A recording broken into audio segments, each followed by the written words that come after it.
Ladies and gentlemen, welcome to the Court Martial Podcast. Introducing your host for this evening first. He is the host with the most from the West Coast, the Bay Area Brawler, Skyler Greenberg. And his partner, he has colonized, energized, and revolutionized the podcasting wrestling world today. Your Colonial Champion, Sean McCarty.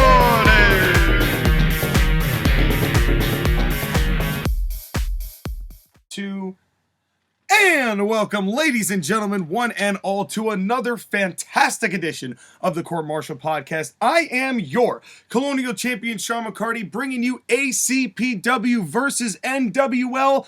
Well, at least half of it, because unfortunately, except, wait, what is this? What is this siren? What is this siren? Oh, wait a minute. Wait a minute. What are you doing here? You interrupted my stream multiple times, so I took your co-host. Oh, JoshAgeddon, what is the meaning of this? I apologize if I blew out your ears, but... Well, folks, if you could still hear us, yes, that's right. JoshAgeddon apparently has usurped the fine chair of co-host from Skyler, as Skyler got pucked up. Yes, he did. And we wish Skyler the utmost recovery. And talk to Christopher Nowinski, get in contact with Stephen P. New. You know, he's day-to-day, but we figured we'd give him the day off today. So NWL's portion of this, the World Cup Series, will continue next week instead of this week. But you are still going to get ACPW and the ad drops, at least from ACPW. And if SCCG is willing to share, seeing how JoshAgeddon decided to invite himself, he's willing to do those as well. Well, I usually wait until after my SCCG pay-per-views to do my ad drops, so I will withhold on them for now. So you're going to have to tune into SCCG, which is on TAW Gaming. The link is in the description, which is where But I can give the match card for SCCG Palmetto Power Episode 12. Okay, so we can have something to at least look forward to. Definitely get something to buy a ticket for the next piece of news. But we've got a tremendous show. Of news, Sean. Excuse me? News. Not only did I abscond with your co-host, I'm stealing his news gimmick. Roll it!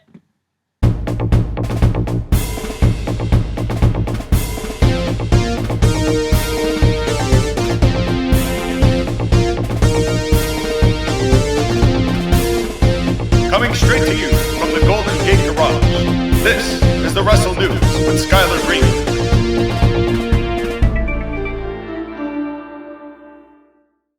This is your news of the week with ya boy JoshAgeddon.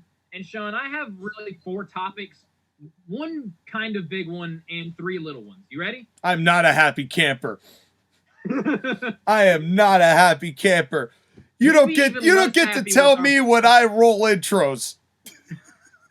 Roll another one. It's time for JoshAgeddon's Notes of the Week. It's time for his Notes of the Week. Oh, yeah.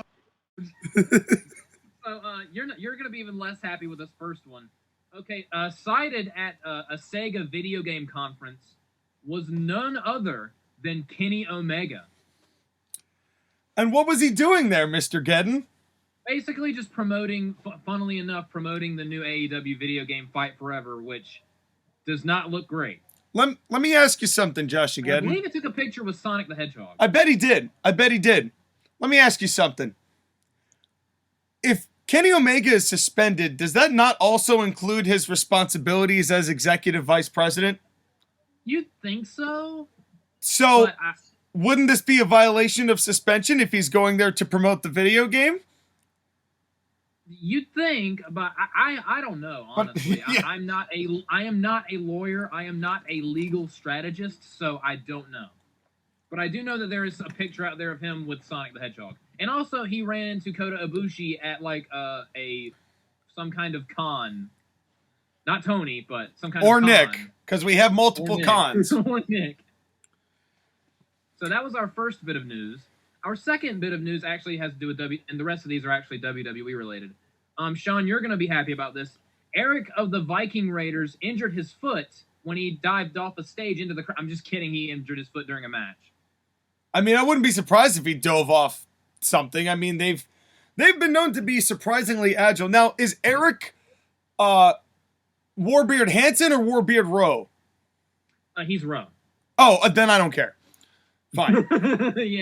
Yeah, he broke his foot during a match on SmackDown, and they're going to be out for a while. That's unfortunate, because I know Triple H was trying to give them a little bit of, some spice back after the turkey legs completely killed them. And you cannot argue that is where the descent of the Viking Raider experience really began, was that. Dude, I remember back in the day, you did a live stream of that show, and you literally cut the show off. I shut it off. And the title of the live stream is Your Colonial Champion Watches an Hour of Backlash. Because I was so offended. That prompted plenty of backlash. Well, honestly, the weirdest thing is that's one of the least viewed videos on our channel. And I think it's because I rage quit, even though you'd think that that's something that would draw people in. People seem to have wanted to see me rage throughout the whole thing instead of just part of that. But I had morals then, and apparently I've very much lost them, considering you're my co-host now. Yeah. And also, just real quick, hope Eric gets better. Don't of beat course. anyone with your broken foot. Of course. Beat anyone with your broken foot. Yes, just please don't come back and cut a shoot in the middle of the ring. Yeah, with Triple H standing right next to you. Yeah, no, we've already done that bit. Yeah, we don't need another. Yeah. Also, all right, this is a kayfabe injury. About a month or so ago, Kevin Owens apron powerbombed Ezekiel on the apron. So that was their way of writing him off with an injury, because they're going to be bringing back Elias. Well, it's better than this multiple personality disorder. One of the things that bothers me about modern wrestling is that everybody thinks they can be Mick Foley without understanding why it worked with Mick Foley. Exactly. With all these personas. Mick was a once-in-a-million talent who was able to do all those big hardcore bumps while still in the context of a wrestling match and make it look believable and make you sympathize with him. And everybody since Mick has tried to replicate that, and no one, save for maybe Abyss, no one else has been successful doing it. Matt Hardy has not been successful doing it, even though he had his broken phase that was good for a hot cup of coffee. Yeah. And Bray Wyatt... Skyler's pretty good at it. Skyler is a once-in-a-million talent. He just happens he not to be able to look when things are flying into his direction. I was about to say, he's one in the thousands of people in a crowd that got hit in the head by a flying hockey puck. Yes, one of the... I know for a fact that one of Skyler's favorite songs is Keep Your Head Up by Tupac. And... Tupac. You had to know this was coming, Sky. Didn't know that puck was coming. He's got Sky in his name. You'd think he'd look up once in a while. He's gonna respond, what the fuck are you guys talking about? Oh, oh boy. Fantastic. And now we have our biggest news story. This actually broke today, and I'm not happy about it. Roman Reigns will be defending the WWE Universal Undisputed whatever the fuck championship at Saudi Arabia, Crown Jewel, against Logan Paul. Okay, I have two different responses for this. I have my logical Smark wrestling cap that I wear all the time here. It's tri-cornered. I'm going to use that. And then I'm going to be complete utter shit poster in my second attempt here. Number one, obviously Logan Paul is not going to win this match. And I sure as fuck hope not. The problem is, it's going to be competitive. It shouldn't be competitive, but because, again, WWE's whole illusion is nobody gives a fuck about kayfabe, of course, this is going to go 15 minutes, and it's going to be something where, I mean, of course, this is what is going to draw at Saudi Arabia. They've proven that these are the kinds of matches they like over there, but it's like, it almost feels like, what's the point if you're just going to, when you know that it's not going to be Logan Paul who's going to take the belt, this is literally just for spectacle, but it shouldn't be competitive, and it's going to be competitive. My problem is this will be Logan Paul's third match in the company. And the he's problem already is challenging for the top belt. And the problem is he's done well enough where they think this is okay. And Roman will be able to lead him to a good match. Don't get me wrong. Roman will do it well. But what happens if Logan Paul, just because he's green, ends up kicking Roman Reigns right square in the face and concussing him? Then what about that 2-year buildup for that title? Is that going to just go away? It's a risk. This is just a risk. I'm sure that Logan Paul has been safe with everyone so far, but for the world title, I don't know. This is something that making me worried a little bit that Triple H may not have as much control over certain things as we think he will. I mean, we all know that the Saudi Arabia shows are like glorified house shows. Although the one with the Edge versus Seth Rollins telling us that was actually a decent show. But you can't really say that these shows are non-canon because we did have the Universal title change hands in 2 of these Saudi Arabia shows. We also had to endure 2 years of hearing Shane McMahon call himself the best in the world as a result of this Saudi Arabia show. We feel the effects of Saudi Arabia here in America. Yeah. But here's my shit poster take. You do not have the balls to put this belt on Logan Paul. Triple H, I hope they don't. No balls. No balls. Or at least like the Miz have tiny balls. Tiny balls. Yes, that's right, Triple H. Tiny balls. You do not have the balls to put this belt in Saudi Arabia on Logan Paul. If you're going to do this ridiculous type of match, go all the damn way with it. And could you imagine the outrage from the entire world if Logan Paul breaks the 2-year streak of Roman Reigns at Saudi Arabia, no less? You do not have the testicular fortitude to do this, Triple H. You do not. Twitter would literally ignite. It would be in flames. It would be, honestly. People would literally murder each other. I would laugh so goddamn hard. You would not be able to keep me from laughing. I would be on the floor. That podcast after that pay-per-view, it would literally be me for an hour and a half just giggling on the floor because it's so good. That would be such a troll. You do not have the balls to do it, WWE. And then the next day, Roman Reigns wins the title back, and they just act like it doesn't happen. Yeah, of course they will. They basically do the Chris Jericho beating Triple H with a referee's fast count so he can be champion for a day. That's right. And who knew what slippery slope that would turn into? Yeah. What a slippery... 27 years later, we're going to do the same thing to Logan Paul. A slippery, pizza-filled slope. And so, yeah. So, well, we'll have to see how that goes. But before we get to any of that, we have some quality programming to get to. Now, JoshAgeddon, I am super... despite the fact that you have hopped onto this show without permission, I must admit I'm very excited that you are here for an episode of ACPW because up to this point... You have not been. Before that, remember, I do want to share the match card for the next episode of SWCG. Do you want to do that before my show or after my show? Before. I want to steal your thunder. Well, actually, you'd be more of a warm-up act for me, which is what you are normally. So go ahead. Go ahead and tell us what the SWCG pay-per-view is. So the next episode is episode 12, and it is the go-home show for our second pay-per-view. This is Spartanburg. Thank you for the title, by the way. You're welcome. See, it's what I'm talking about right there. Yeah. Half of my good ideas come from Sean.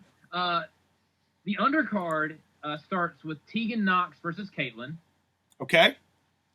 We have Fabian Eichner versus Hiromu Takahashi. Okay. In a cruiserweight match. We have Mia Yim versus Kaylee Ray. Sounds like a match. There's not a name in here. There's not a word in this match that has more than 3 letters. Good luck with that. The last match on the undercard is Darby Allin versus Ilja Dragunov to determine the #1 contender for Zack Sabre Jr.'s Cruiserweight Championship. Right, after a series of matches on last week's episode. Exactly. I remember. The mid-card, we have Kenny Omega versus Dolph Ziggler. Lol. We also have Sean's favorite, Meiko Satomura, teaming up with Layla Hirsch to take on Raquel Gonzalez and Mercedes Martinez. Interesting. And to finish off the mid-card, we have Kazuchika Okada versus Tomohiro Ishii. Okay. And the main event of the show is an 8-man tag team match. John Morrison, Tommy End, Cedric Alexander, and Ted DiBiase Jr. versus the world champion Anthony Corelli, Primo, Epico, and Tetsuya Naito. That's going to be a burner of barns, a knocker of slobber. I'm going to knock some slobber and set barns ablaze. Yes. So now you may commence with the ACPW. Yes. No, SWCG, honestly, it's a good time. It's a good time. Most of the time, Skyler and I dump on it. Most of the time, it's with good reason. But there's a lot of good stuff on the show as well. And it's actually quite fun to hear kind of the third perspective in the whole group, because Skyler has a different approach and a different style, and I like his style. It's definitely unique to him, and I like his ranking systems and how he makes all these things matter. And he can do tournaments without making it feel like Tony Khan does with tournaments, which is just nauseating.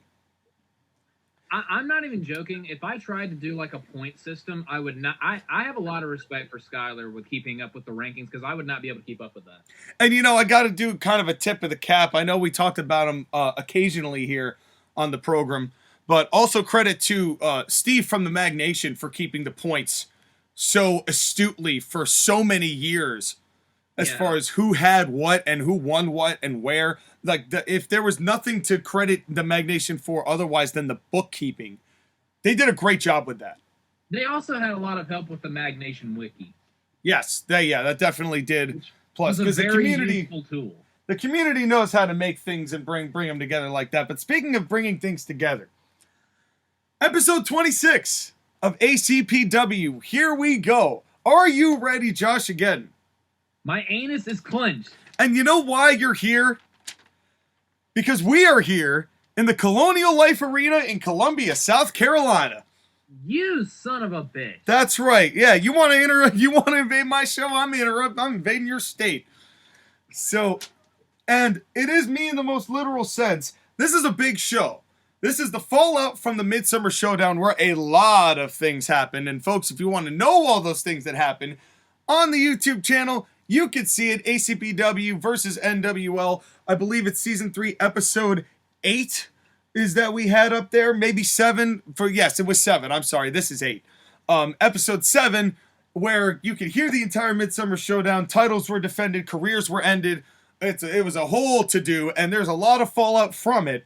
And we're not even going to get to all the fallout this week. We got 3 weeks before the Winter Warfare out in December, which we have not given a location to yet. Okay. But also in South Carolina.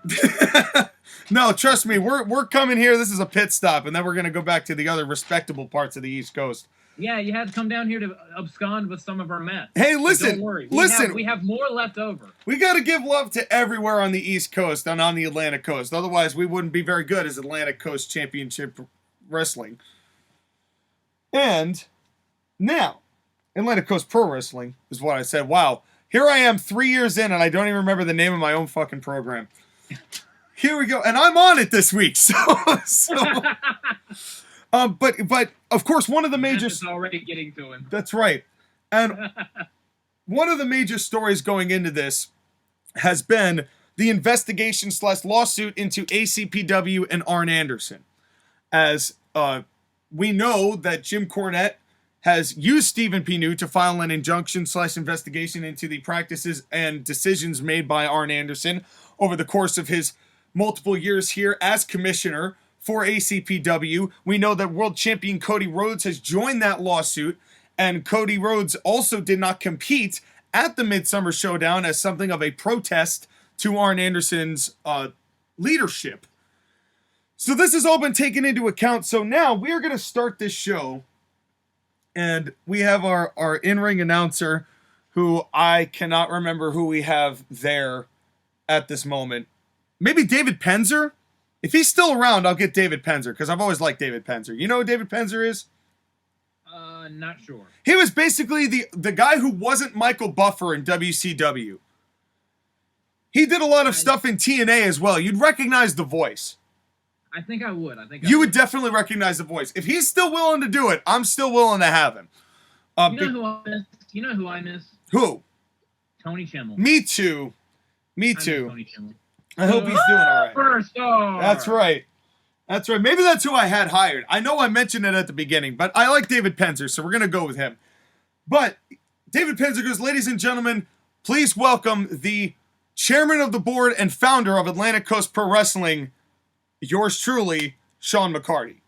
And I come out. That's right, folks. It's me. Now, I have no music. This is not about, this is not a vanity thing. This is literally just to have the representative of the legislative part of ACPW bring out this ruling. So I'm just in a suit. I walk to the ring. I'm all professional.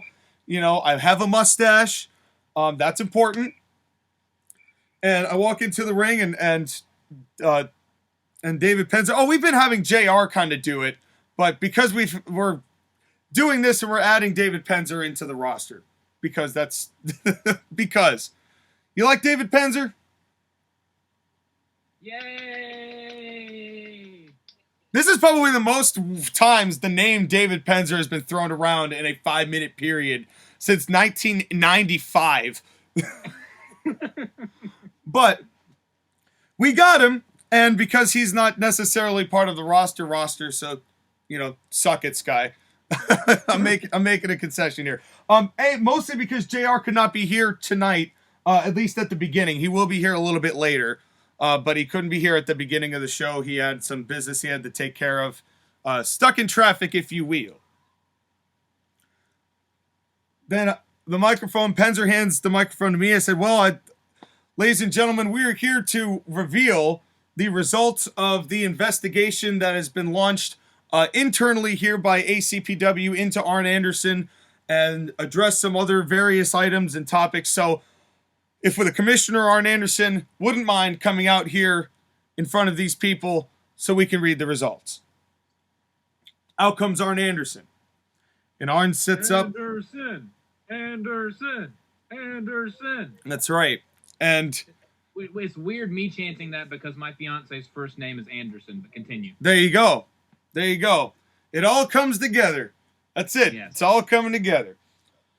Now, give me a spine buster, Andy. Maybe he will. And so, Arn, I've got 2 pieces of paper here because there's 2 things I want to discuss with you. The first here is your contract as commissioner. And we have launched an investigation. We've looked at all the decisions you've made from the time that you first started here in ACPW to now. And as far as the board can tell, you have done very little wrongdoing here in ACPW in your time as commissioner. We have not found any significant evidence to prove that you have been impartial or have not been justified in certain actions that you've taken here in your time as commissioner. And of course, the crowd cheers. Yay! However, a lawsuit is still a lawsuit, Arn, and that is still ongoing. And while we internally do not necessarily believe that you might have conducted any wrongdoing, we still have to proceed with this legally, and that's always a little more complicated. So, unfortunately, this piece of paper right here is stating that as of tomorrow, you will be relieved of your duties as commissioner of ACPW until the lawsuit at least has concluded. Boo! It's a conflict of interest, Arn. In a lot of ways, our hands are tied. We want Arn. But hold on there just a second, Arn, because I have another piece of paper for you. Because we here internally believe that there was no wrongdoing, we don't necessarily think you should lose your job. So underneath this contract right here, discussing your termination as commissioner, is a contract for an ACPW, what we are calling Legends deal. So because of your dedication and your loyalty to ACPW, which has been unwavering in 3 years, We want you to remain a part of ACPW, whether that's as an ambassador, whether that's as a scout. You are too valuable of an individual to lose, Arn, and we want to keep you around. You may not be commissioner, but you'll always be ACPW family. And Arn looks at it, signs the contract pretty succinctly, and shakes my hand. And Arn asks for the microphone, and I give him the microphone, and Arn says, "Now, Sean, Mr. McCarty, thank you very much for this deal, but I have to ask you a question. Did you say that I'm relieved of my duty starting tomorrow?" "That's right, Arn. You got one final night.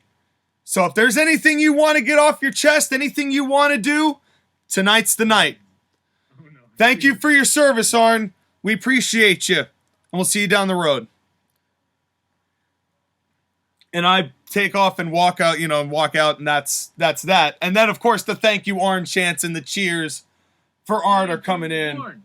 We want thank you, Arn. Hold on, that's coming. So, before I continue, this segment's not over, but before I continue, what do you think of the results of the investigation? I find it to be very interesting, and as soon as you said one more night to get everything off your chest, I immediately got flashbacks of a nice little table with reporters all around, and this tatted up bloody gentleman eating some muffins with his cocaine-fueled boss right next to him in an open microphone. Well, there are no muffins that I know of in the Colonial Life arena, but Arn Anderson then takes the microphone and says, "Well, we want muffins." We want muffins. I wonder how Arn in real life would handle that chant just out of nowhere. Like, Or, what does that even mean? Meth. We want meth. What does that even mean? So Arn takes the mic. Arn takes the mic and goes, "Columbia, I knew that it could be tonight. I didn't want it to be tonight.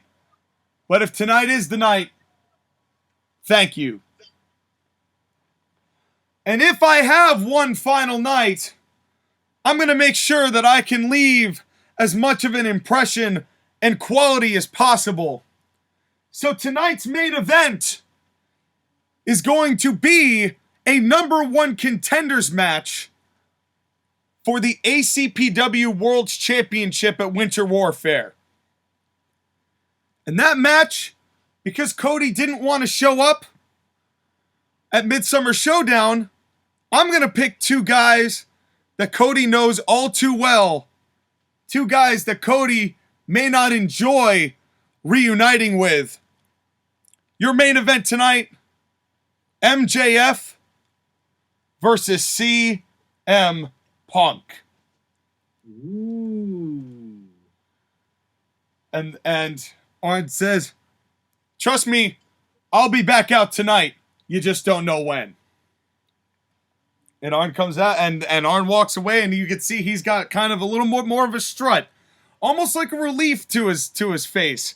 Knowing that is now, he still has a job. It's just no longer as commissioner, so the guys who sued got what they wanted.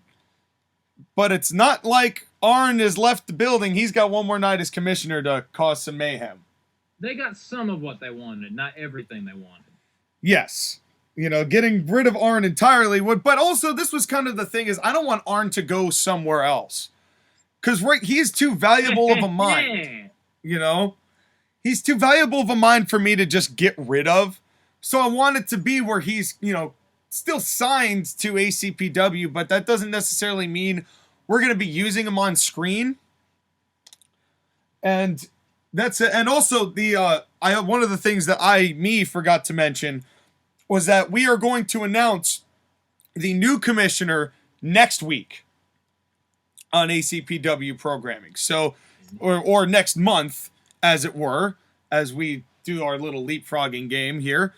So in October, you will know. In October, you will know who gained the commissionership. The cry. It's not like, no, that wasn't me cutting the promo. God, could you imagine if I said that in the middle of a ring? In October, you will share. know. It's not as bad as the joke I was thinking of. What, like when you're reading to a group of people, they just start chanting, "We want fables. We want fables." Well, a long time ago, Shunny. That's right. Well, speaking of things that are aging rapidly and oh God, how do I do this tradition? Speaking of things who are aging rapidly and are potentially the stepfather of a participant in this match. God, that was a stretch. Skyler would kill me if he were actually here. It's Andrade versus Man Scout Jake Manning. I had no idea where you were going with Dude, that. I literally took a tricycle and went all the way around the point I was trying to make and then finally just got there anyway. You made 16 rotations and you arrived back here. That's right. That's right. I had more spins than Fandango. How long do you think this match goes? What was the match again? I'm sorry. It is Andrade with Zelina Vega versus Man Scout Jake Manning. Andrade, 5 minutes. Very close. 6 minutes. Andrade. Oh, damn, I was 6 minutes. In the ballroom with the candlestick. No, with the hammerlock DDT. I wanted to get Andrade a win here because I haven't used him in like a month. Month in ACPW time, which is 4 months in real time. And I'm like, you know what? Let's get this guy back on the field, shall we? What do you think of Andrade nowadays? Well, as I mentioned in the I'm Done with AEW podcast over on TAW Gaming, like, comment, and subscribe as always. He was in that match. It was him and someone versus the Lucha Brothers. And Penta gave him a Canadian Destroyer on the apron, and 10 seconds later, Andrade was already up punching someone. So I do not care about Andrade anymore. That's just the latest example of why. Yeah, that's A, AEW is doing nothing with him, and B, what they are doing with him sucks. Yeah, and that's kind of the difficulty with a lot of people, which is why the ad drops end up being so interesting, because somebody who feels so insanely marketable 6 months ago could be complete dumpster fire now. Yeah. You know, and you just never know how that's going to be. Andrade, I mean, I haven't used him in 4 months, probably because of exactly that. Because they have removed any interest from him. Yeah. Well, like they gave him any to begin with. But let's not get into that too much. But he gets a win here. So good for Andrade. And now we go into the back. And it is Tony Schiavone. And he says, "Hello, I am Tony Schiavone, the backstage announcer for ACPW. And I am here with Alexa Bliss and Camille." And Alexa Bliss... We want Lily. We want Lily. I somehow regret having you on this show, even though you showed up uninvited. You should regret having this show in South Carolina, because you know exactly what you're going to Yeah, say. apparently we've just got Shit Poster USA here, and that's my word of the week, folks. Shit poster. Look it up on Urban Dictionary. Mm-hmm. And well, Alexa Bliss, you came out victorious against Mickie James, although albeit through dubious circumstances. And Alexa Bliss immediately kind of like nudges the microphone away from Tony and just kind of puts it in her direction and goes, Tony.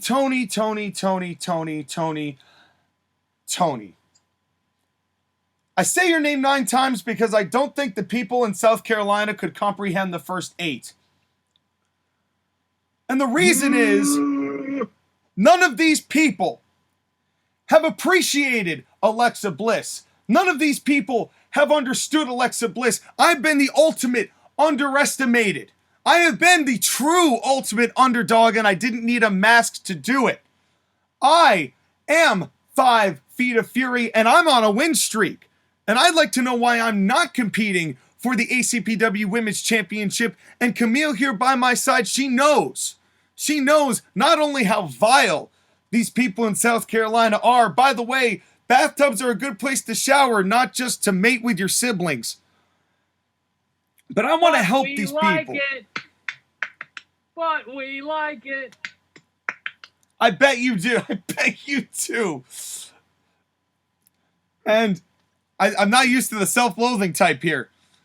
But the fact of the matter is, you know what, Josh, again, I do have to give you credit. You do a pretty good job at making me break in the middle of these promos. You're welcome. Which, if that's what your goal is, you're doing a good job. But the bottom line is, Alexa Bliss can't be stopped. Camille can't be stopped. And we finally put to bed that waste of a redneck trailer trash in Mickie James. Her only relevance was pretending to lick the you-know-what. And nobody's cared since, except for the one time when people called her fat. I miss those times, Tony. And I'm not saying she is, because her career is over. She's irrelevant. We've put her to bed. It's done. So I don't want to hear any more from these oinkers out here, speaking of overweight in South Carolina. I don't want to hear any more from any of the women's roster. Because I am Alexa Bliss, the 5 feet of fury, and with Camille, the Amazoness, at my side, we are unfreaking stoppable. And then you hear from the corner, oh, is that right? Is that right? And in walks Serena Deeb. Serena Deeb goes, listen, kid, I've done a lot of things in this business. You've played with dolls. I shaved my freaking head. And you know what I got for it? I got beaten up for it. And you know what I did when I got beaten up for it? I got fired. And then I fought again and again and again until I earned respect in this business. Just like Mickey's earned respect in this business. And just because your cowardice always seems to get the better of you doesn't mean that it's going to get the better of you when the odds are even for a change. So if you two have any balls, we challenge you, Mickie and myself, challenge you to a tag match next week on ACPW, and we'll see just how furious you are when your tail's between your legs, when your guard can't stop you. And of course, Alexa Bliss is going like, you can't say that to me, you can't do that, of course we're going to kick your ass. And of course it gets into a bit of a shouting match. And Tony's like, well, this is getting a little out of control. And Camille kind of steps in front of Alexa Bliss and Serena Deeb, and Camille kind of face off a little bit. Of course, Camille doesn't say anything. And Tony goes, well, as these elements are getting close to combusting, you heard it here, tag match next week. Let's get back to you. I was so tempted to start a She's Got Balls chant. I bet you are. Although, I don't know how well South Carolina would accept that and appreciate that. Well, I have seen things. You may continue. I bet you have. So, your thought on this promo and Serena Deeb kind of coming to the defense of Mickie James, who is not here tonight, of course, after getting hit with the bracer from Camille at Midsummer Showdown. I like it, and I would love to see this tag team match. I would love to see Serena Deeb and Mickie James in the ring together. Yeah, you don't really get to see that as a unit, and of course, two veterans kind of sticking together. They were in WWE at the same time, really kind of on top in WWE at the same time. You know, with the whole straight edge society and the shaving the hair. Mm-hmm. And so this should be something. And this is the first, next week is the first female women's tag match I've ever had in ACPW. A little late to the party, huh? Oh, well, you could say late to the party or say I've saved it until it was worth putting on. That's one way of looking. So that's so all those people who were waiting, I waited until the quality was right. Sometimes it's quality, not quantity. Wait, all the time it's quality, not quantity. But we'll let you decide. Are you ready for another match? Yes, I am. All right, so the next match is Outlaw Inc. versus Santana and Ortiz. Once again, this match was bumped from the pay-per-view. As it was in May Melee, so it shall also have been, which is proper English, definitely, in the Midsummer Showdown. We just didn't have enough room So here we are the week after once again. Who wins? How long? Ooh, not sure. I'm gonna go with Santana and Ortiz, and it's gonna go about 8 minutes. Well, let me tell you what happens. So, what happened when the last time these two fought is that they went to kind of a double count out and they just started brawling and they couldn't contain it. Well, this time, Eddie Kingston is Santana and Ortiz. You know, Santana makes the comeback, but Kingston kind of gets on top of it. Kingston gets ready to hit that big spinning back fist. But when he goes to hit the back fist, Ortiz ducks and Santana gets a heel kick that knocks Kingston down and out of the ring. Homicide goes in and tries to hit the Gringo Killer on Santana, but Ortiz kind of breaks it up. Ortiz sets him up. They hit the Street Sweeper. 1, 2, 3. Santana and Ortiz beat Outlaw Inc. in 8 minutes. Damn! Call me Nostradamus up in this bitch. Yeah, you nailed it. You nailed it. And Eddie. Who is that? Who is that? Yeah. And Eddie Kingston is raging. He's mad. He's throwing chairs. But Ortiz, is trying to calm him down. But of course, Homicide, as Santana and Ortiz kind of back away, and so that is really it for this segment. But Eddie is not happy at the fact that Outlaw Inc. Came up on the wrong side of that one. Of course, Outlaw Inc. was upset about Santana and Ortiz saying they didn't earn what they earned, and we've seen some healing activity from Outlaw Inc. But to be honest with you, I have no plans for this feud. And it's really been difficult because I feel bad about knocking them twice, but I realize that there's probably a reason for that. Honestly, there's going to be times where you have just like a kind of one-off or a feud that lasts just like a couple episodes just to like fill time. Yeah, and because everyone has to be doing something. Right. And at this point, I want to kind of end this because it's a babyface win, a clean babyface win over heels. And I kind of just need to put this to bed to give Santana and Ortiz something to do else, as well as Outlaw Inc. And it's just not going to happen.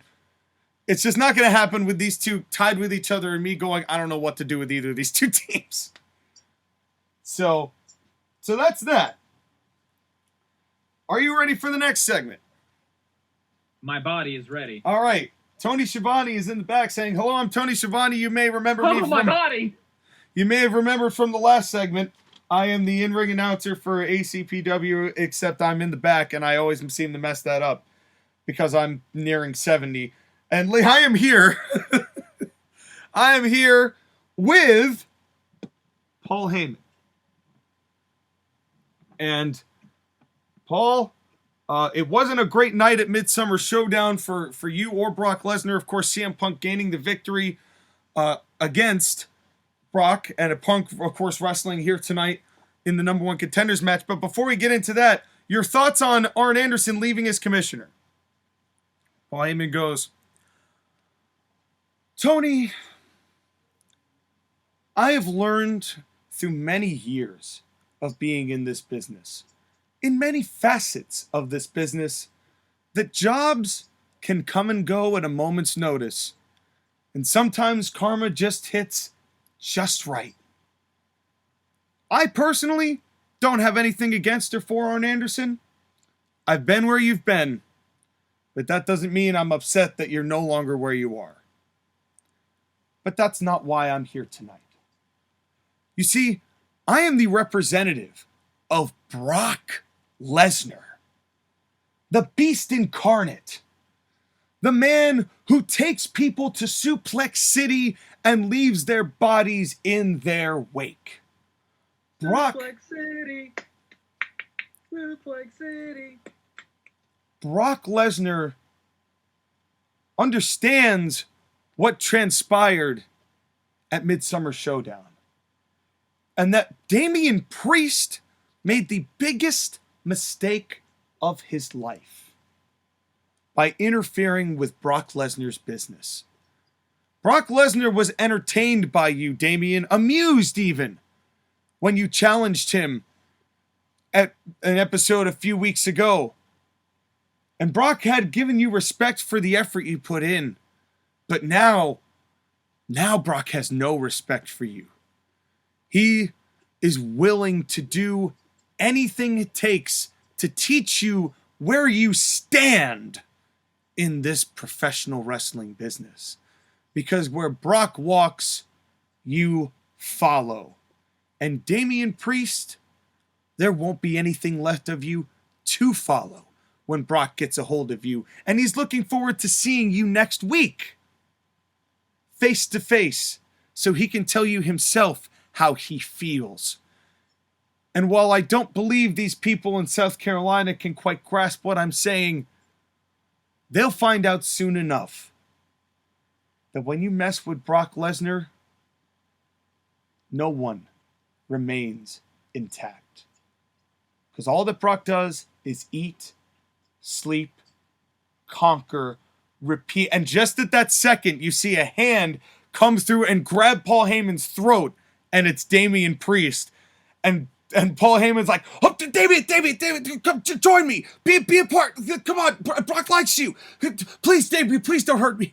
Please don't hurt me. You can be a part of it. I can make you great. I can make you big. I can make you a star. And Damian Priest just puts his hand over Paul's mouth and goes, if you represent Brock Lesnar, then that means one thing. I see fear in your eyes. And if you're afraid, then Brock is afraid. As he should be. I'll see him next week. And he pushes him off, and Damian Priest walks away, and Paul Heyman is like heaving, like really overdoing the dramatic, like, oh my God, I couldn't breathe. And he just kind of walks away as he's trying to regain his breath. And Tony goes, well, it's a lot of tense situations here back in the locker room, but ladies and gentlemen, we got a lot more show to do. And of course, Brock Lesnar and Damian Priest meet face to face next week. You hear it here first. Matt and Taz, let's get back to you. I love your Paul Heyman, by the way. Thank you. You've got the cadence down. The only thing that I think would make it sound even better is if you had Paul Heyman's jowls. I know, which I don't. I have kind of a skinny face. I'm working on his gut, but I do not have the bulldog jowls to add to the toadying. But I like the idea that Paul Heyman would immediately, when he's threatened physically, be like, no, join me. Wait, I can make you great. Hold on. Yeah. Let's talk this through. That is so Paul Heyman, it hurts. Yeah. And I like this idea that Damian Priest is not backing down or feeling intimidated from Brock whatsoever. And this is, telling him, if you're afraid, then Brock's afraid, and I'll see him next week. Who knows where this is going, but apparently this thing with Brock and Damian is far from over. That's one of those matches you would love to see in real life, if done well. I know, and your thoughts on taking it this route with Damian Priest, where it feels like he's one of those guys where picturing the guy in real life versus the way that I have him on the show, it almost feels like two different people. Yeah, well, real life Damian Priest is currently occupied with the Nudgment Bay. Yeah. Yeah, the Grudgement Flay. The Judgment Souffle. Yes. Here, come and get the Judgment Souffle. I don't really like it. Judgment Souffle. That's another ad we're going to have. Oh, speaking of advertisements. Wow, what a time to put into this. Folks, exciting news. I've got exciting news. I'm willing to stop the show in order to find this exciting news and share with each and every one of you, because I have gotten confirmation that Just a Bit More, the White Knux album from AB Production CT, is finished. It's done. It is submitted, which means October 14th, 10 tracks, Just a Bit More, coming out on Spotify, Apple Music, anywhere you can find it. It is going to be there. Eventually, we're going to have it up on YouTube as well, so you'll be able to hear not only the full album, but also each individual track, both on YouTube and on anywhere you can find that music. Anywhere you find that music's. And that is not even the only album that's coming out. Of course, in November, we have Mixed Bag 2. That is Abizzle's album. That's also going to be coming out. But the fact that we've got one of these two confirmed finished. It's exciting. Be the first to jump on this bandwagon, folks. You are not going to be disappointed. You're looking for that new era in entertainment, a new form of entertainment with two industry-busting artists taking over the world by storm, one small drop of the bucket at a time. Come join the entertainment revolution with AB Productions CT October 14th, Spotify, Apple Music, and the like. Link is in the description. I can totally see a commercial for this playing like during one of the ACPW ad breaks. Oh, absolutely. Absolutely. And it was a good time to go to an ad break with Paul Heyman and Damian Priest. Yeah. And we come back, and JR is in the ring. First time we've seen him tonight. He's finally gotten here from his dental appointment or whatever it was that he was doing. From his house. Yeah, maybe. No, well, I hope he wasn't driving from Oklahoma to South Carolina. That would be... Started driving last week. Yeah, that'd be quite a haul for JR. I really hope here. that's not the case. My foot hurts JR, from driving. JR with 9 bags under his eyes goes, hey, I'm JR. Ladies and gentlemen, joining me... As many bags under his eyes as he has chins. That's right. Oh, man. Mean but correct. JR goes, ladies and gentlemen, joining me at this time is the former #1 contender for the ACPW Women's Championship, Dr. Britt Baker, and her friends known as the Posse, Jamie Hayter and Rhea. And the three of them come to the ring, and JR goes, well, Britt, albeit it was through an odd set of events, and it's worth noting that prior to this whole interview, we have gotten a B-roll package of what happened with the Dusty finish, with Shayna clotheslining the referee, and then the referee calling for the bell, even though Dr. Britt technically tapped out to the rear naked choke, but it was the referee had been clotheslined over the top rope, and therefore it was disqualification for Shayna, so they've covered all of that. And Derek goes, well, you technically won, but you also technically did tap out to Shayna Baszler, and what are your thoughts now, as it looks like, at least for now, Shayna Baszler remains your women's champion? Well, let's make something clear, Jim Ross. I, Dr. Britt Baker, DMD, am pretty proficient in diagnosing situations, and what I'm diagnosing here is a heaping load of crap from ACPW, because they know I won at the Midsummer Showdown. These people in South Carolina know I won at Midsummer Showdown, and all of these people in South Carolina know that while no team professionally wants anything to do with this backwater state, because it's literally the spit of North Carolina, but they also don't know how to rinse and spit or brush or anything dental, because I think I have more teeth. Fix our teeth! Fix our teeth! You wish you can't afford my rate. Because I am Dr. Britt Baker, DMD, and should be your women's champion. And I'm going to watch this imposter champion who is in action right up next against my girl Jamie Hayter. And Jamie knows what her task is. Take this phony and expose her for what she is, so that the belt can go on to the person who truly deserves it, JR. And that is MEDMD. I'm going to take that shit right there, and I'm going to watch. But don't you be looking up my skirt, JR. Damn. And so Dr. Britt Baker now goes and she gets a chair. She plops her ass down. And Rhea and Jamie is in the ring now, and Rhea rolls out because she's going to be in the kind of manager position. But Dr. Britt Baker is not getting involved, theoretically, because she's sitting in a chair at ringside. I said, when's the last time a dentist of any caliber was in this state, by the way?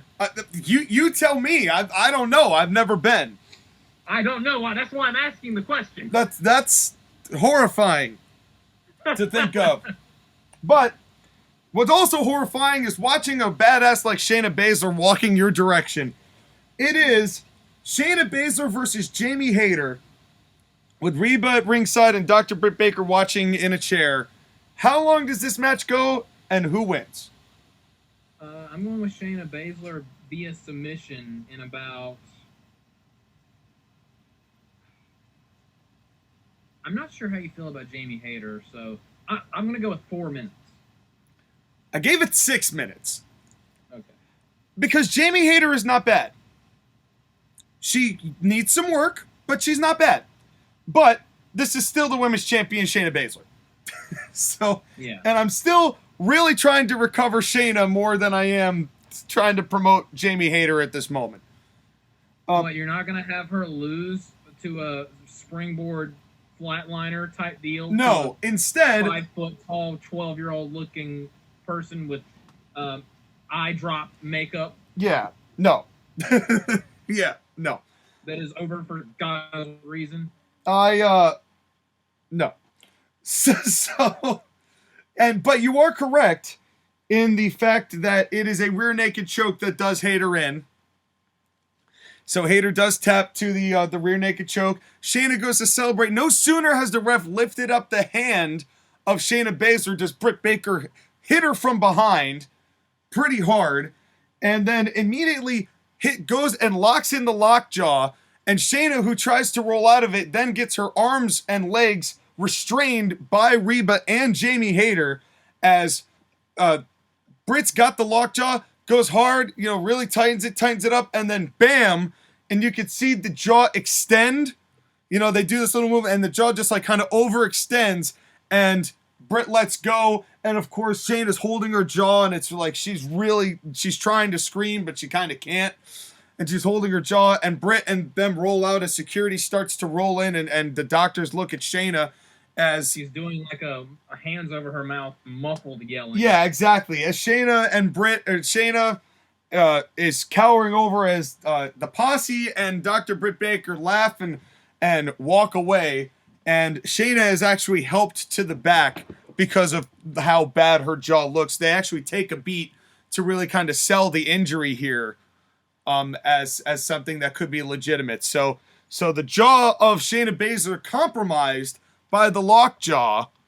And apparently Dr. Britt is not appreciative of the fact that JR mentioned that Britt did tap out from the rear naked choke. I would love to see this in like real life, because I would just be curious as to how they would shoot that.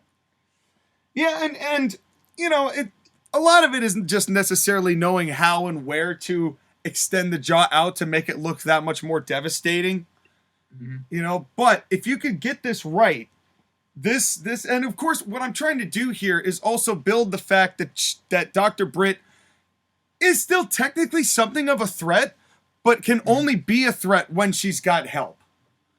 Yeah. And which is why the dusty finish just happened to be, coincidental, but it was because of the interference that caused that.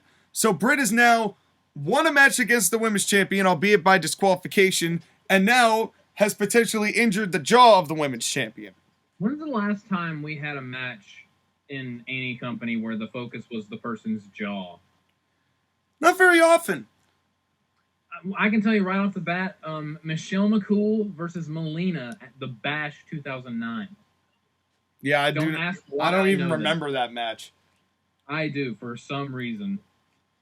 But so that's that, and that's so this women's championship situations. The plot has thickened quite a bit. So we are 7 out of 13 segments in on this show, and how you feeling? I'm enjoying it. A lot of good action, some entertaining segments, a raucous crowd that could not spell raucous. Yep, probably. Well, this crowd's in for something, because coming up next at the top of the hour, so to make sure all those channel flippers are coming in right when they want to see somebody, we have got JR in the ring, and he goes, "Ladies and gentlemen, please welcome my guest at this time, the ACPW Heavyweight Champion, Cody Rhodes." And down comes Cody Rhodes with Katie Forbes, and this is where I miss Skyler, because Skyler hates my version of Cody Rhodes with a burning passion. And the crowd is chanting, Shake that ass. Shake that ass. Oh, and she is. And she is. Only in South Carolina would Cody and Katie be babyface.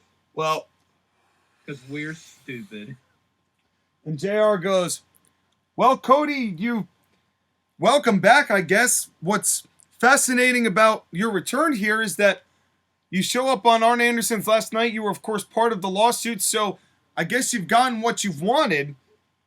What are your thoughts now knowing that your championship at Winter Warfare will be on the line against either MJF or CM Punk? We will find out the answer to that later on tonight. Cody Rhodes goes, Columbia, the entirety of ACPW, and you too, JR, it is time to kneel before your king, the most royal member of ACPW, your world's heavyweight champion. You, my loyal inbred subjects, worship your king. On our knees, on our knees, on our knees. As for Arn Anderson, it's unfortunate that the jester now finally finds himself at the end of his jokes. Arn Anderson was never treated with respect because he never was worthy of respect in ACPW. And he's a man I thought was a mentor. But he found himself just a man who talked a good game and acted a shallow life. And he's gotten what he deserves. And speaking of just desserts, something that you people will never be able to appreciate, because in order to have just desserts, you need to be just, and all you are is just filthy. But I, Cody Rhodes, the son of a pathetic position of power like a plumber, rose to be greater than all of my ancestors, rose to be the greatest Rhodes ever in the history of professional wrestling.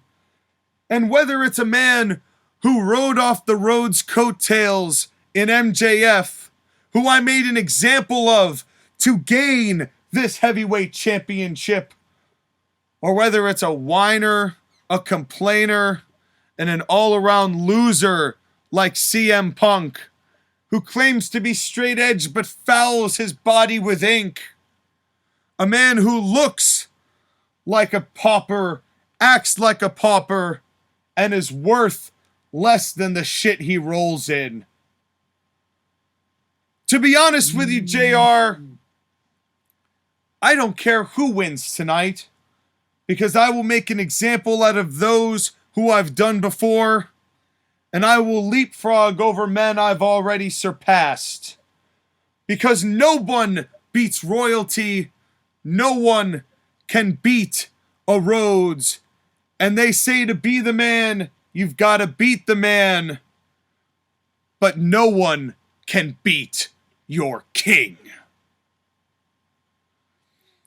Well, ladies and gentlemen, we've heard what the champion has had to say here tonight.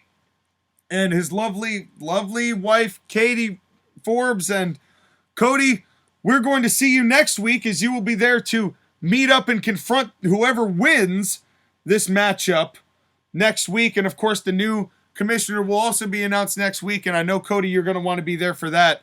So, ladies and gentlemen, let's get back to you. Your world's heavyweight champion, Cody. We'll be right back.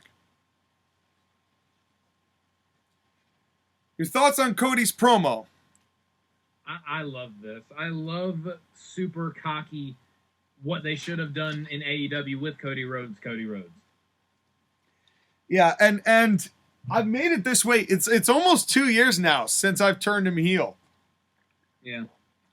And this title is, he didn't defend, the fact that he feels like he's more important and more valuable than the authority here. is a big part of why I think this works so long. You know, I'm champion, but, you know, I'm not going to defend it. I don't feel like I should. But now he's got no choice, and we're going to find out who the number one contender is later on tonight. But he doesn't seem too worried. And honestly, with you booking, I would very much be interested to see how a Cody Rhodes CM Punk or Cody Rhodes MJF match would play out. Yeah, well, remember that it was MJF that Cody Rhodes turned on in the first place in the double turn at the end at Winter Warfare 2 years ago. Exactly. So, and MJF has been a babyface that whole time. And so, now we are at the next match. And this match is going to be the longest one on the show.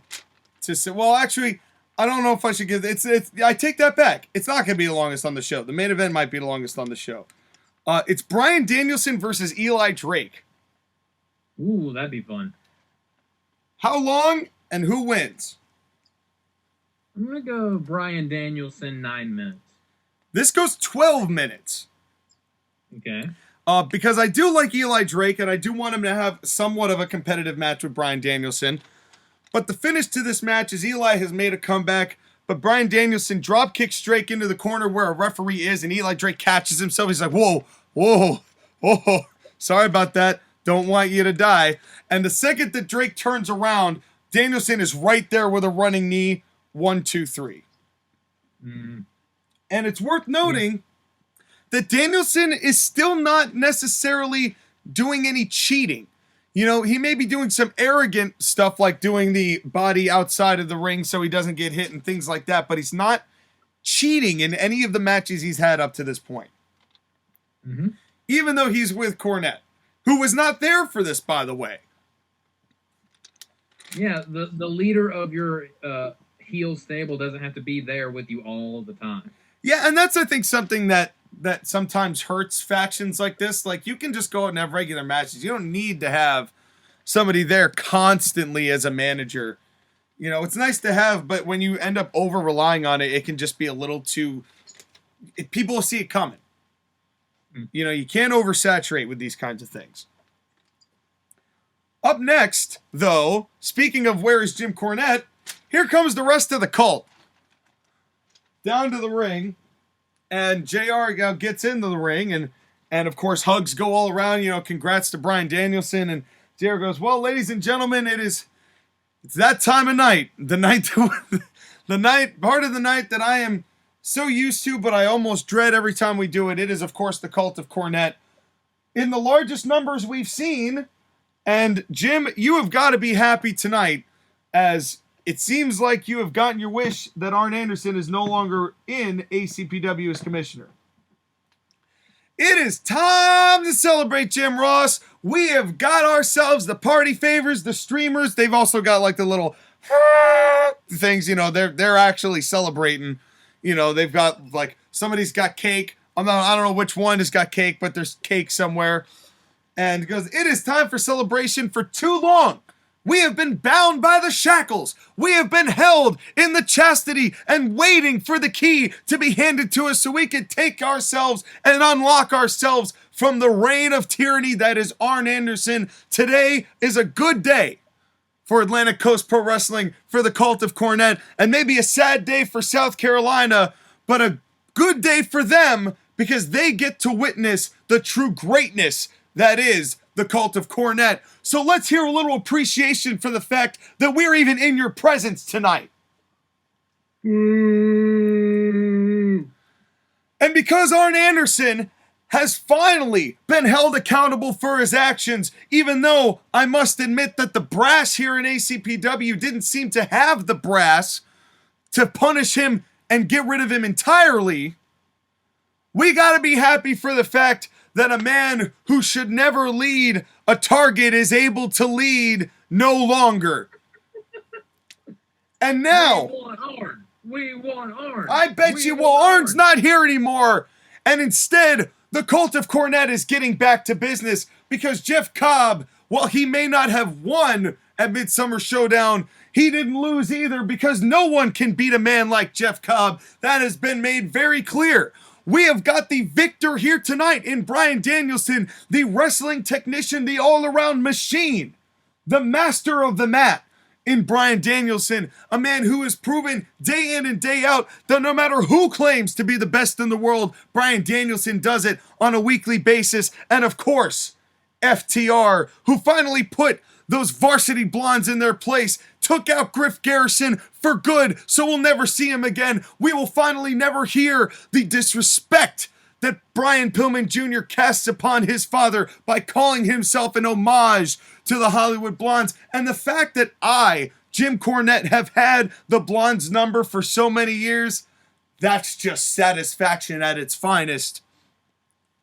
And the fact is, now we have the returning bounty hunter himself, Randy Orton, a man we've missed these many months, a man who ended the career of the yellow-bellied champion that they called Titus O'Neil. He's done. He's finished. Orton is back. The cult is at full strength.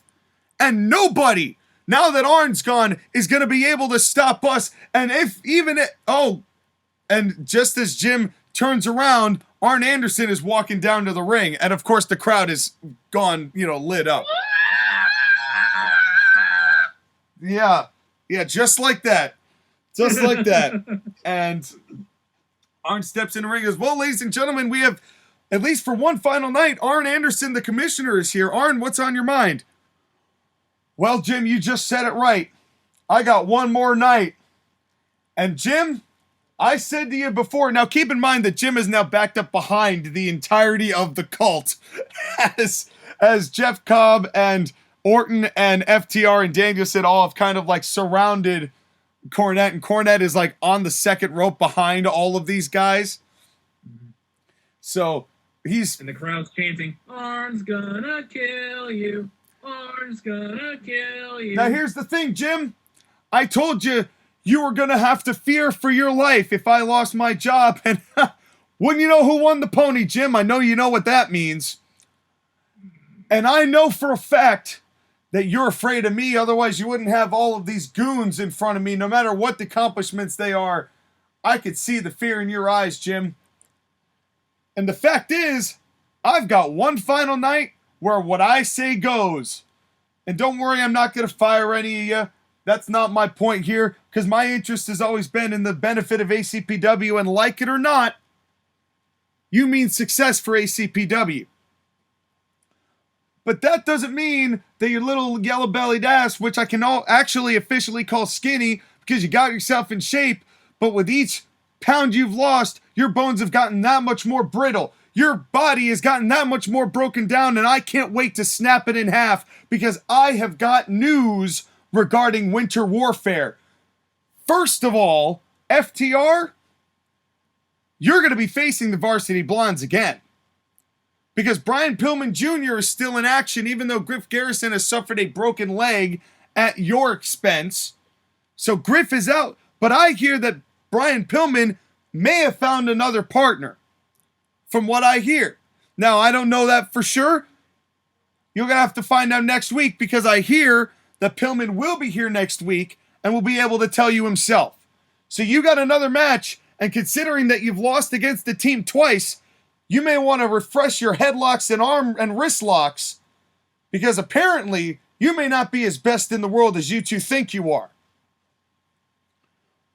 But more important than that, Jeff Cobb, you have been a dominant force in ACPW, but one man has had your number, and this man has got more than just one claim to kick your ass, both you and Cornette, because you will be facing Walter one more time at Winter Warfare.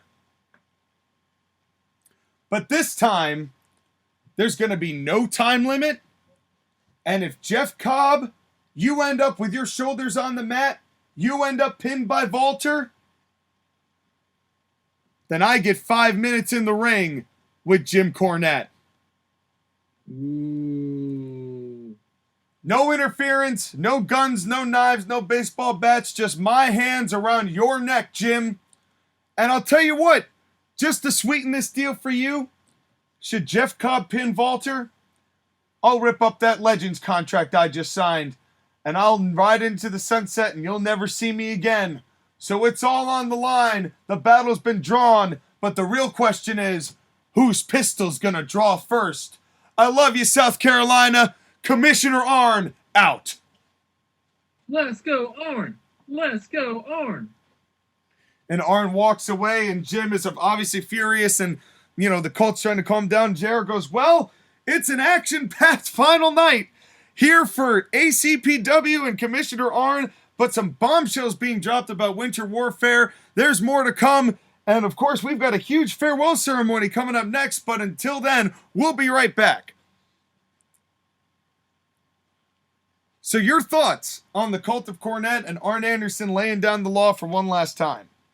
I was wondering how you were going to go about this, and I very much like the idea. You're doing the Walter Jeff Cobb match again, which would be great in real life, but it's not just another match. It has some huge stakes for it. Well, and to break down what these guys have gone through, at May Melee during the World Championship Tournament, Walter pinned Jeff Cobb, which does not happen very often, and also kicked out of a deadlift power slam. And then in their return match went to a draw because it was only 10 minutes and neither was able to get really an advantage on either of them. And now no time limit and the stakes are raised. Cobb wins, Arn's gone, Walter wins, 5 minutes, Jim Cornette and Arn Anderson one-on-one. And let's not forget when it was Walter versus Cody for the ACPW Championship, Jim Cornette hit Walter dressed as a woman. With a brick. In a purse. Yeah. Walter would love to see Jim Cornette get his ass kicked. Yeah, and then, of course, we also hear about the other part where the Varsity Blondes are getting another match after beating FTR twice, but Pillman may have another partner. Who do you think that partner could be? And should FTR be concerned that they are facing a team they've already lost to, even though it's only half the team that they are familiar with? It's Kenny Omega. I'm just kidding. Oh my God. No, I'm just kidding. Well, he has been on an ACPW win streak lately. Bray Wyatt. I'm just kidding. Nicholas. Yeah, of course. Yeah, I can't wait to put him back on the squad. Santina Morella. Yeah, men dressed as women. It is ad drops, and we are in South Carolina, so SWCG World Heavyweight Champion. Yeah, well, there wouldn't be any more Andersoni to talk to anymore, but Andersoni, where is Andersoni? That's right. Him. Good times. Good times.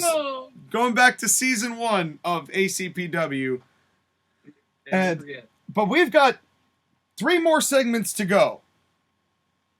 It is a farewell ceremony. Now, as we have gotten the last words, of course, the main event of Midsummer Showdown saw wrestling's finest in Bobby Fish and Kyle O'Reilly defeat Beer Money for the ACPW Tag Team titles in a titles versus career match, which means that these two are done as Beer Money. So we are getting a farewell ceremony for Beer Money where these two are going to just say their goodbyes out here in the ring. And James Storm and Bobby Roode, they come in, they do the Beer Money! And they're face-to-face, and JR is in the ring and goes, well, we wanted to be able to have you two say your goodbyes here to all of these people in South Carolina. We know that you wanted to have this time, so Bobby, James, I'm going to let you two have this moment. Please do not mess up this microphone because we have to pay for it. But in any case, this is your moment. I'm going to let you take your time. And hands the microphone off to Bobby Roode. And of course, they both have a beer and goes, well, South Carolina, we chose this place because Beer Money's had a lot of good memories here in South Carolina. And you people have always felt what we've done. You've always respected what we've done. And we've always been pushed to be better because of you. And it's because of you that we have become better wrestlers and become known as the tag team that we are known as today.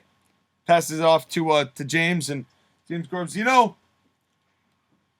every time that we've all fought in this ring, no matter who we face, whether it's a team of respect like Team 3D or a team that feels that they don't need to respect people like us, like wrestling's finest. We've always given it 110%, and more often than not, we've been able to say sorry about your damn luck. But unfortunately, at Midsummer Showdown, our luck ran out. And so tonight, we want to thank each and every one of you who came out to say goodbye to us. We want to thank ACPW for giving us one last ride. Thank you, Bobby. Thank you, James. Thank you, Bobby. Thank you, James. And most of all, Bobby, I want to thank you for a hell of a ride here in ACPW and a hell of a ride and a hell of a career. I owe you a lot, man.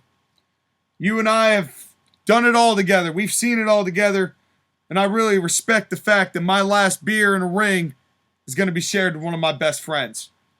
And he hands the microphone back to Bobby, and he holds up the beer, and Bobby cheers, and they both drink, and everybody's happy. And Bobby goes, you know, James, I got to thank you too.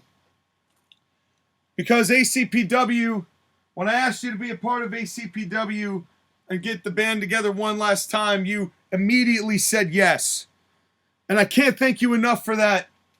And you know, I can't thank you enough for reminding me and proving to me just how pathetic, weak, and useless you truly are. And he smashes the beer bottle over James's head.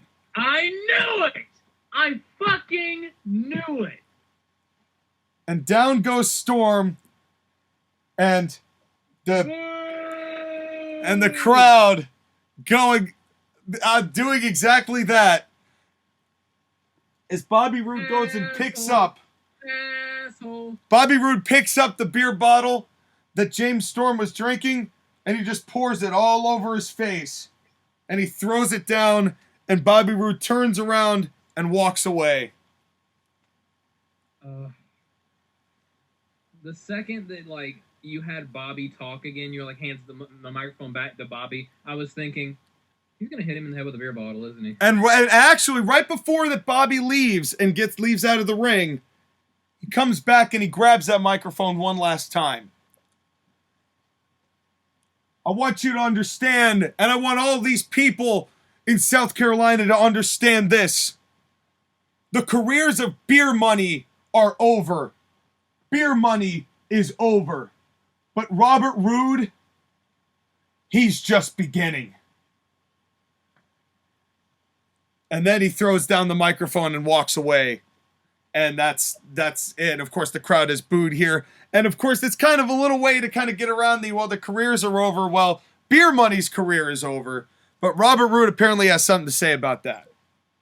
Yeah, like kind of like how in TAW, like I'm described, the CWO was disbanded, but they weren't fired. Right. And so in the case of the Hardys had to go. They were retired.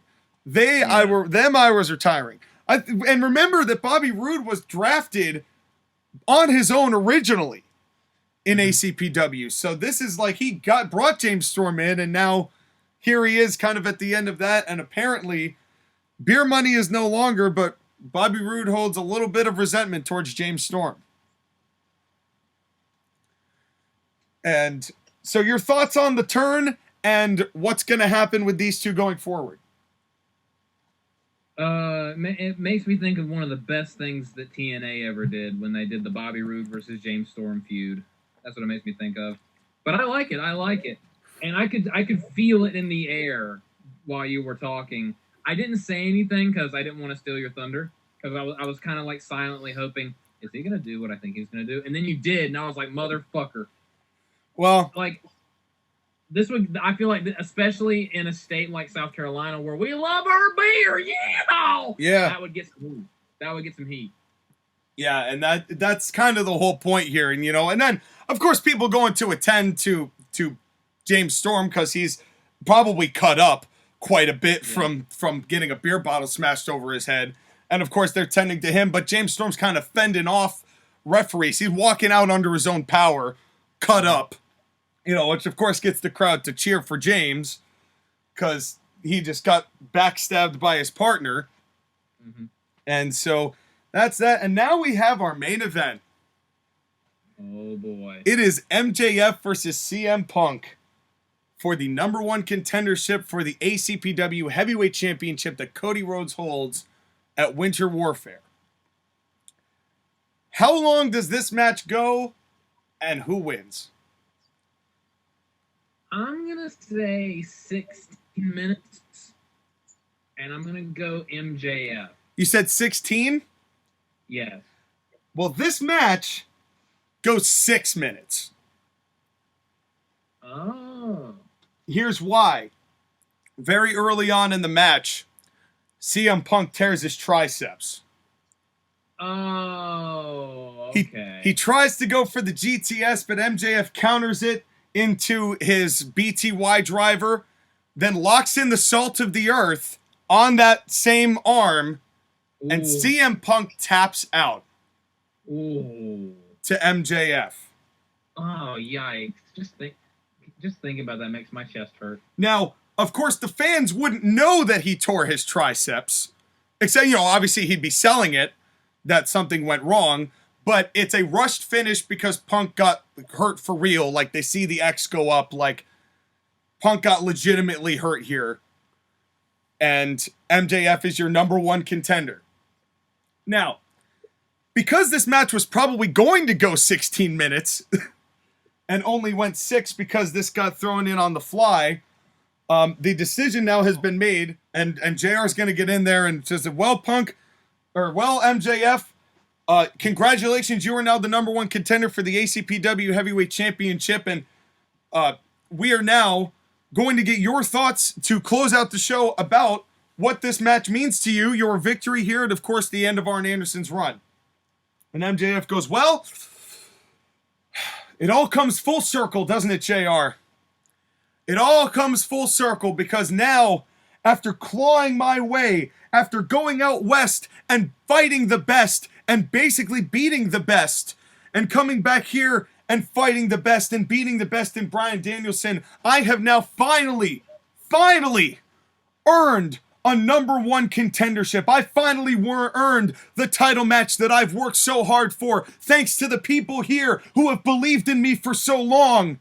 I am now your #1 contender. But isn't it interesting who it is that I have to face? Isn't it interesting that that person ends up being Cody Rhodes? Let's not forget that it was on my shoulders that Cody Rhodes became the man that he is. Let us not forget that it was on the shoulders of MJF that Cody Rhodes became World's Heavyweight Champion. Had I not called out Cody Rhodes for what he has done, Cody Rhodes would not be the so-called king of ACPW. And now it's up to me to take the egomaniac and once again put him down from his throne, beat him back to where he is, because he may have his head in the clouds as king, but I'm the salt of the earth, Maxwell, Jacob Friedman, and Cody, I cannot wait to have mentor versus mentee one last time, but this time I take what's mine. I take the ACPW Heavyweight Championship, and I humble you to the place that you are meant to be, because I'm better than you, and you know it. And MJF is now celebrating, and now you see Cody Rhodes walking down the ramp, and of course now it's energetic as MJF is now egging Cody on, saying, come on in, let's do it right now. Let's do it right now. But as Cody starts to head down the ramp, security is right there to push him back. There's words being shouted back and forth, but you now know the main event, and that is our show.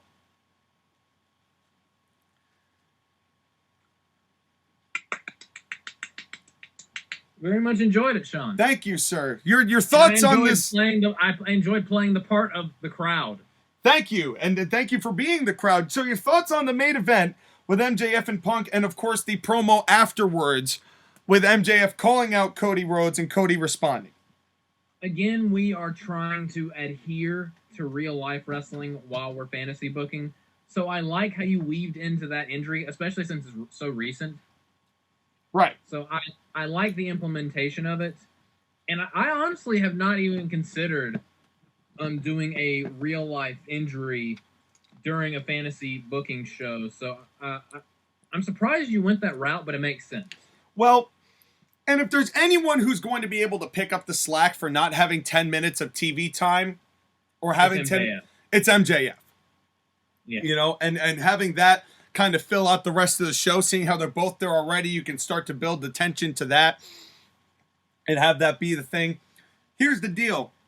With CM Punk, I wanted to do so much with CM Punk, but because of recent events, I had to change my plans. And it actually made it easier for me to book the ending of this match, because if Punk's going to be out for a while, the very least he's going to do is very powerfully put over somebody as he does it.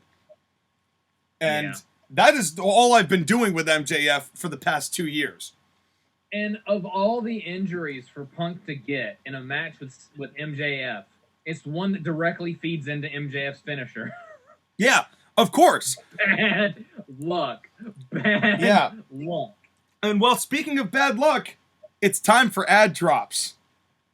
Okay. Now I only have bad luck Fale. I only have 2. And I only have 2 because I like everybody else that I have right now, and eventually I'll have to make something happen in the tag division because I did split up beer money, but I have plans for that, so stay tuned. Drop number 1 is Kenny Omega. Okay. And the reason I'm dropping Kenny, even though I had plans for him, because he was starting to take wrestling a little bit more seriously and I was going to have him build some wins, but kind of in the same way that Punk's injury is legit, so is the suspension with Kenny Omega. And realistically speaking, I don't want the drama on my show, and I don't feel like I have much of a choice. Given the circumstances surrounding Kenny Omega recently, I cannot have him on the show. Because we don't know his status. We don't know whether he's ever going to come back, let alone to AEW, but I know he's not going to be let in by WWE. That's a fact. Real quick, just gonna building off of that, I currently have Kenny Omega in feud with Bray Wyatt. As soon as that feud is over at This Is Spartanburg, I'm also going to be dropping Kenny Omega for that exact reason. Yeah. I'm not going to just drop him cold turkey right now because he's in the middle of a feud. Right. Finish it off, then I wash my hands up. Yeah, well, thankfully Omega was not important enough for me to have that issue. Yeah. I'm going to spoil something because I'm not doing it anymore. I was wanting to do an eventual match, but Can you repeat, sir? build to that. But I guess I'm not going to do that anymore because I'm getting rid of Kenny Omega. Thanks, Kenny Omega, for being involved with that whole kerfuffle at AEW. Well, apparently Howard Stern did not want you to reveal that because he canceled out most of that, what you just said. So your spoiler was not spoiled. I was originally going to have Kenny Omega versus John Cena. Ah. I was going to be building to that because, you know, for the past several shows, Kenny Omega's been Right. fussing about not getting opportunities, and John Cena's like, "You're a whiny bitch. Here's the Fiend. You're a whiny bitch. Here's this guy to beat you up." Yeah. It was leading to John Cena versus Kenny Omega. Well, no one would be able to see that match anyway, so. Yeah, yeah. And it was going to be if Kenny Omega wins, John Cena's no longer general manager, but I'm not going to be doing that anymore because I'm getting rid of Kenny Omega. Well, plans change. And unfortunately, you got to kind of roll with the punches with that. And it's in that vein that I'm picking up this guy because it was recommended to me by, I believe, Skyler at the time. And I don't know when and where I'm going to use him. But he's probably going to be someone I hold on to heading into Season 4 because I have ideas and I really like what he's been doing lately. And I have already a piece of the puzzle. And you, unfortunately, have the third piece of that puzzle, but that's okay, because 2 pieces is plenty. I'm taking Ludwig Kaiser. I knew it. I really like his work. I think he does a really good job of being the subordinate to Walter, but he's also a good athlete, a very good athlete himself. So I have to take him, and we'll see what capacity he plays.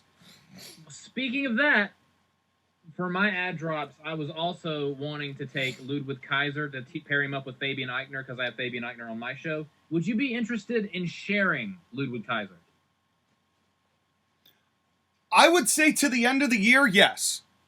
Okay. To the end of the year, and then we'll see what we want to do with him.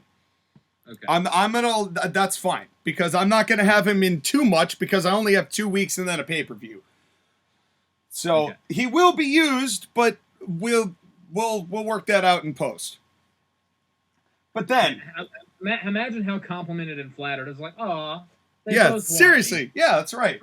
You're well sought after. And Kenny Omega's like, oh, they both got rid of me. Well, you brought it on yourself, kid. Yeah, you did it to yourself. You did it to yourself. I don't know what to tell you. But as soon as you touched Larry. But I'll tell you what, in that same vein, and it's in that same line of reasoning, that I am conditionally dropping CM Punk. Mm-hmm. Because we don't know what he's going to be able to, whether we'll ever see, same thing, whether we'll ever see him again, whether he'll want to come back, whether he's able to come back after this injury. You know, that was part of me writing him off. And what really sucks is that for Winter Warfare, I was going to have it be Punk versus Bryan. Mm-hmm. And I still can't have that damn match.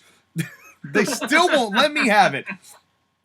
So, unfortunately, but my conditions are, if he did, kind of like what Skyler did with actually Daniel Bryan himself, when we didn't know Daniel Bryan's status after WrestleMania last year. If Punk comes back, I reserve the right to take him back. Okay. But I'm dropping the slot for now because we just don't know. So it's a conditional release because I don't want to get rid of him necessarily, but circumstances have kind of forced my hand. Yeah, I see what you mean. But who I'm picking up, this is something. Because I genuinely did not think I was going to do this. But the reason is, in order to do what I wanted to do with Punk and Bryan, I want to still do that idea, but I need it to be someone else. But I need that someone else to be able to make a sort of claim and kind of revise themselves in order to prove the point to Bryan Danielson that I want to prove. Oh no, I think I know where you're going with this. And as much as I do not approve of what this man's goings-ons are externally from the company that he wrestles for regularly, I do want to remind the folks there that in my universe, when I say you're not doing something, they're not doing it. Which means that everyone's willing to do business, and they're willing to do business the way I want to do business, which means I get to cut out all the stupid crap that people do in the ring and trim them down to the way I see fit. Which means no jacking off in my goddamn ring.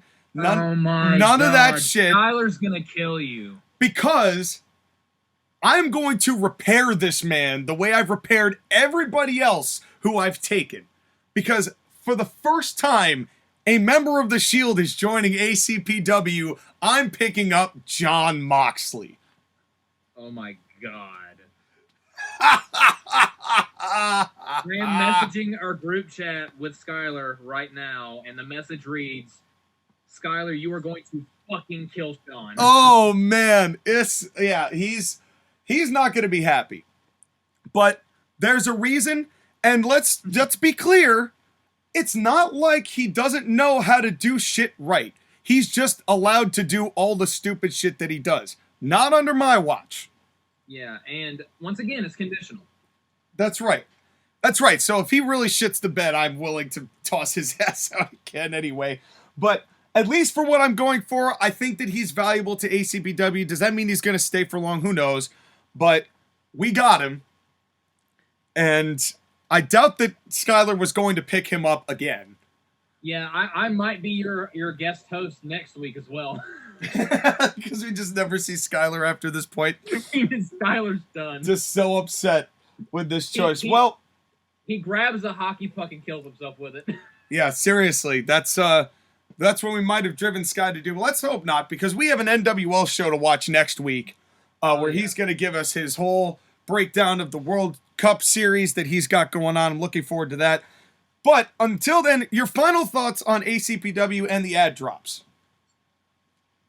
I really liked the show. It really moved things forward. I loved all the jabs at South Carolina because they are all accurate and true. I know because I live here. I can make fun of South Carolina because I've lived it. You can see it in my eyes. That's partially why I chose it, because once I knew you were on the show, I'm like, well, I gotta tell the truth then. Yeah, yeah. We are truth tellers here at the Court Martial Podcast. That's right. And I'm sorry, go ahead. Well, let's see. What was my favorite thing on the show? There was a lot of good stuff on the show. It's hard to pick one. Probably the Bobby Roode, the Robert Roode heel turn was my favorite thing on the show. Because it's one of those things where you can kind of see it coming, but you're kind of like, you're not going to do it. No way, you're not going to do it. And then you do it, and I'm like, oh my God. Because that would be the perfect place and time to do that. Yeah, and I still think that Bobby Roode has a lot to contribute. Not that James Storm doesn't, but I think Bobby Roode does have a lot to contribute more as a heel than he does a babyface. And, you know, him as a babyface was fine in season 1, but I think he definitely needed the tag team to stay important. And now that that's kind of run its course, I think there's a lot more that can be done with Bobby. And so we'll have to see what goes on with that. And he's so much better as a heel. Yeah, there's no doubt about that. So there's a lot more to come in the ACPW world, but Skyler's got his part to fill. But speaking of telling the truth is it's time to go to a first commercial break. JoshAgeddon, thank you for rudely interrupting the show and being a part of this and hearing my fantasy booking. No problem, my good sir. And we will hear SCCG soon enough, as that's coming up pretty soon. And until next week, folks, when Skyler hopefully will return, we will be right back right after this.